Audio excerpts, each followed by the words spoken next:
Ndugu zangu wa Tanzania, leo nilikuwa na tafakuri kubwa sana juu ya mustakabali wa nchi yetu, kwamba kwa nini nchi yetu leo unaona kuna friction za hapa na pale, viongozi na wananchi wanajaribu kuvutana kwa hapa na pale. Nikaanza kuwaza ni kwamba sisi nchi yetu ni nchi ya kijamaa. Sasa tumekaribisha ubepari ndani ya ujamaa. Sasa ukikaribisha ubepari ndani ya ujamaa, ujue na hakika kwamba matokeo yake yatakuwa na mgongano mkubwa sana wa kimaslahi. Kwa sababu principally bepari yoyote yeye anachoamini kwamba amiliki kila kitu yeye. Huyo ndio bepari. Lakini mjamaa yeye anaamini kwamba kila kitu tukitumie kwa mujibu wa watu wote. Na ndio maana hata ukisoma katiba yetu hii, ibara ya 3 inasema kwamba Jamhuri ya Muungano ni nchi ya kidemokrasia na ya kijamaa isiyokuwa na dini, yenye kufuata mfumo wa vyama vingi vya siasa. Unajua maana yake ni nini? Maana yake rasilimali zote za nchi, na ndio maana ukisoma katika ibara inayofuata, rasilimali zote za nchi zitatumika kwa ajili ya wananchi wote. Sasa hiyo ni nchi ya nini? Ya kijamaa. Sasa ukiwa na nchi ya kijamaa halafu kawa na mchanganyiko wa kibepari, yani mle kuna viongozi mabepari, mle kuna wafanyabiashara wakubwa, uwe na hakika kwamba mchanganyiko kama huu lazima utatokea. Kuna wengine wataumia zaidi, kuna wengine wale watafaidika zaidi, na wale watakaoumia zaidi ni wajamaa. Wewe mjamaa utaumia, kwa sababu wewe mjamaa unaamini kwamba kila kitu ni cha wote, wakati mbepari yeye anaamini kwamba kila kitu ni chake. Si ndio? Mathalani nakupa mifano kama 7. Nitaanza kuongelea katika sekta mbalimbali. Mathalani nazungumzia mfano kama sekta ya viwanda. Si ndio? Sekta ya viwanda katika nchi yetu, tuna viwanda sisi. Tuna mfano kama tuna viwanda vya nguo. Pale EPZ tunazalisha nguo zile jeans tunauza nje ya nchi, za kuuza nje ya nchi tu. Lakini cha ajabu, hicho kiwanda hakina uwezo wa kuzalisha nini? Wa kuzalisha combat za jeshi, combat za majeshi yetu. Kwa nini? Combat zile hatuzizalishi pale, hatuzalishi ndani ya nchi, badala yake tunanunua nje. Kwa nini? Nani anayepewa tenda ya kununua combat? Sasa ndio tunaingia sasa kwenye ule mfumo wa kibepari.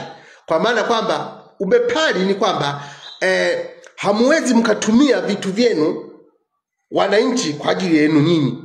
Badala yake anakuwepo mtu mmoja au kundi dogo la watu linalo kamata eneo kama lile, la kusupply vitu kama hivyo, kombati, vifaa vya jeshi, vya majeshi yetu na vitu kama hivyo. Anakuwepo mtu mmoja. Wakati nchi tuna JKT wangepewa, yani kitengo kabisa cha jeshi, wangepewa kiwanda. Wao wanazalisha nini? Wao wanazalisha nguo. Hata zile combat za jeshi zinazalishwa na nini? Na jeshi na JKT. Inawezekana, lakini haiwezekani kwa sababu tutakula wapi sisi? Mabepari tutakula wapi? Sijui unaelewa vizuri. Kwa hiyo ndio hivyo. Kwa mfano kule Moshi kule tuna kiwanda cha kutengeneza buti, viatu vya ngozi, buti. Lakini cha ajabu unaweza ukashangaa, buti za majeshi yetu zinaagizwa kutoka nje. Kwa nini? Tunashindwa kununua pale kutoka kwenye kiwanda kile cha karanga pale Moshi, kiwanda cha magereza, tunanunua nje. Kwa sababu gani? anayepewa tenda ya kununua ni nani unajua? Wa Tanzania. Ndio mambo hayo. Ndio hivyo. Lakini cha ajabu unaweza kujikuta tena tunaagiza mbolea, lakini tuna viwanda vya mbolea zinazozalisha mbolea. Unaweza kaona ni kwa sababu gani? Anayetoa kibali cha kuagiza mbolea ni nani? Unaweza kaona tuko kwenye nchi inayoamini ujamaa, lakini watu wake wanaamini ubepari na viongozi wake wanaamini ubepari. Huo ndo mgogoro unapoanzia. Lakini vile vile unaweza kujikuta tunaagiza viuatilifu kutoka nje. Viuatilifu wakati zinazalishwa pale Kibaha tunaagiza kutoka nje. Nani anayetoa kibali cha kuagiza? Ni wale. Umeona vizuri? Tunaweza kujikuta tunaagiza chanjo kutoka nje wakati chanjo zinazalishwa pale Kibaha. Umeona vizuri? Huo ndio mgogoro wenyewe. Sasa hapo nilikuwa najaribu kuzungumzia swala zima la sekta ya kiwanda. Lakini nenda kwenye sekta nyingine mfano kama sekta ya ujenzi. Sasa sekta ya ujenzi sisi tuna kampuni inaitwa JKT kwa mfano, ile kitengo ambacho kile kitengo kina wataalamu wote wa ujenzi. Lakini cha ajabu hatuwezi kuwapa wale watu wajenge barabara zetu, si ndio, na madaraja yetu. Badala yake tunawaita wa China au tunawaita watu wengine kutoka nje kwa sababu watatupa 10% labda viongozi, tutapewa 10% na nini, maisha yaende. Kwa sababu tukiwapa JKT wale JKT wenyewe ni wazalendo, watajiri watu wao, watajiri wananchi wa nchi. Kwa hiyo maana rasilimali za nchi zitabaki ndani ya nchi, faida zote zitakazopatikana zitajengwa kwa wananchi, tutagawana. Sasa hatutaki huo mfumo, tunataka mfumo wa kibepari. Tule sisi wachache, wengine wengi waendelee kusuffocate. Huo ndio mchanganyiko ulioko katika katiba yetu. Tunaamini katika ujamaa, lakini tunaishi katika ubepari. Umeelewa vizuri? Lakini vile vile nenda tu kwenye mfano kama sekta nyingine ya kilimo. Sekta ya kilimo tunaagiza kwa mfano mbegu, tunaagiza kutoka nje. Badala ya kutengeneza watu wetu vijana tukawawezesha wananchi wetu wakalima mbegu, ili kusudi mbegu zenyewe ziwe za bei ya chini, tuwape watu wananchi kila mmoja alime kitalu chake, alime mbegu ili mbegu zipatikane kwa wingi na kwa usalama zaidi. Lakini hatuwezi kufanya hivyo kwa sababu tunaamini kwamba tukifanya hivyo tutakosa 10%, inabidi tuagize kutoka nje. Umeona vizuri? Nenda kwenye sukari. Swala zima la sukari. Unakumbuka? Sukari mnakumbuka sakata la sukari? Tuliagiza sukari wakati tuna viwanda, tuna wananchi wanaolima sukari ambao tukiwawezesha tukawapa empowerment wanaweza wakalima na swala zima la tatizo la sukari likapotea katika nchi. Lakini tutakula wapi sisi? Sisi tutakula wapi? Kwa sababu tuko kwenye nchi ya ujamaa, lakini tunaishi kibepari. Lazima tuishi kibepari, na ubepari lazima tuishi. Tutengeneze mazingira ili kusudi tuendelee sisi wachache tuendelee kunemeneka. Umeelewa vizuri? Nenda kwenye swala zima la mbolea. Katika nchi tuna viwanda vinavyozalisha mbolea nyingi za kutosha, na material ya kuzalisha mbolea yako nyingi ya kutosha, lakini tunaagiza kutoka nje asilimia nyingi tu. Mabilioni zaidi ya 900 yanatumika kwa ajili ya kuagiza mbolea. Kwa nini? Kwa sababu katika zile bilioni 900 na sisi tutapatamo, sisi mabepari tutapatamo kidogo. Ndio akili ya ubepari ndani ya ujamaa. Lakini vile vile tunaagiza mchele, mfano kama mwaka jana tuliagiza mfano kama kuna michele inaitwa Summer Gold. Mchele hiyo Summer Gold si ilitokea wapi? Si Bangladesh, si wapi? Tuliipata, tukaipokea, tukaitumia. Wakati tuna uwezo wa kuzalisha mchele mwingi tu katika nchi na tukauza nje ya nchi, lakini tukaununua tena kutoka nje. Umeelewa vizuri? Nani anayeagiza mchele? Anayetoa kibali cha kuingiza mchele ni nani? Ndio mambo hayo. Kwa mfano mwingine tena tunaagiza vitu vingi tu, viuatilifu, mafuta ya kula ambao tuna uwezo wa kulima michikichi, tukaweza kulima tukalima alizeti, tukalima karanga, zikazalisha mafuta mengi, tena ya upamba, tukazalisha mafuta mengi ya pamba, ya michikichi, ya nini mazuri kwa ajili ya afya za Watanzania. Umeelewa? Lakini hatuwezi kufanya hivyo. Kwa sababu gani? Kwa sababu tuko kwenye nchi inayoamini ya ujamaa, lakini inayoamini ubepari. Kwa hiyo msishangae wananchi, msipige kelele, nyamazeni. Ndio hivyo, ndio nchi yetu iko hivyo. Sasa nenda kwenye swala zima la mfano kama la usafirishaji. Swala zima la usafirishaji usafirishaji, si ndio? Si usafirishaji? Mnaujua usafirishaji? Makampuni mengi ya usafirishaji ndani ya nchi yanamilikiwa na wageni. Kwa nini? Tuko kwenye nchi ya ujamaa, lakini inayoamini yani nchi ya ujamaa inayoamini ubepari. Inaamini ubepari. Lakini hebu angalia mfano kama BRT. BRT sasa anapewa mgeni tena. Sisi hatuwezi tena kufanyaje? Cooperate.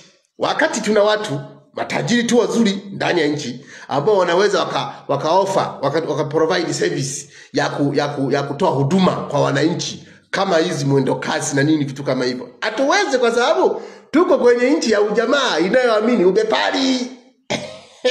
Ndio maana tutateseka sisi Watanzania kuwaza, ila ni ukweli kwamba tuko kwenye nchi ya ujamaa inayoamini ubepari. Lakini nenda mfano kama swala zima, mfano kama la bandari ile DP bandari pale, bandari ile ni lango, ile ni usalama wa nchi. Badala tungewapa jeshi la wananchi kama raia wa nchi, wale TPA wameshinda cooperate, tungewapa jeshi la wananchi. Wapeni jeshi la wananchi, kaeni pale. Lakini hatuwezi kuwapa jeshi la wananchi kwa sababu wale ni wananchi. Watatukaba, hatutapata 10% zetu.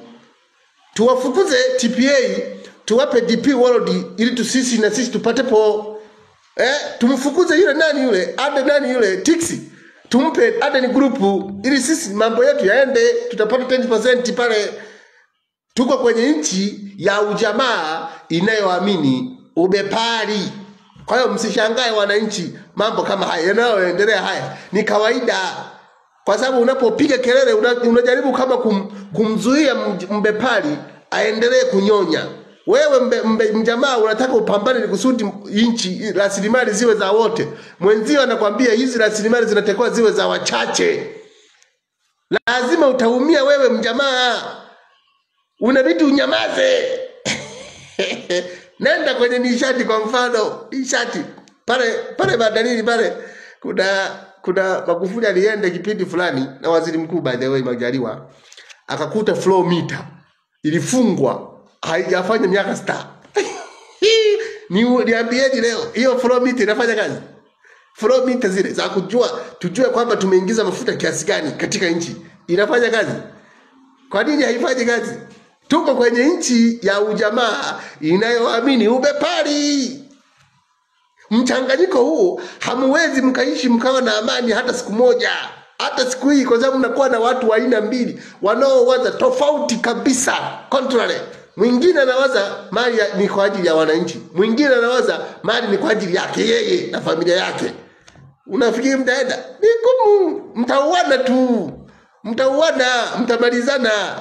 Na atakaye kuwa victim zaidi ni mjamaa, kwa sababu mjamaa yeye anaamini mali yote ni ya watu wote. Angalia tu mfano mwingine ambao ni very tricky. Bando za simu. Leo bando za simu zimeunganishwa. Kwa hiyo ina maana kwamba zamani kulikuwa na competition kidogo. Sasa ile competition imeuawa, halafu wale sasa mabepari wakatangaza kwamba bando ziwe juu. Si ndio? Zamani 2021 mpaka 2021. Na kueleza ukweli, ukiwa 1000 ulikuwa unanunua bando GB 3 mpaka 4. Leo GB ili upate GB 3 unahitaji shilingi 10,000. Tuko kwenye nchi ya ujamaa inayoamini ubepari. Leo hata zile transaction tu za kibenki za kutoka makato ni makubwa. Kwa nini? Tuko kwenye nchi ya kijamaa inayoamini ubepari, kwa sababu wanajua kwamba tukiwapa na lili incentive watu wananchi wote hawa watakuwa wataenjoy keki ya nchi. Kwa hiyo tuwakandamize ili kusudi tuendelee kunengeleka sisi. Tuwafanye wao maskini.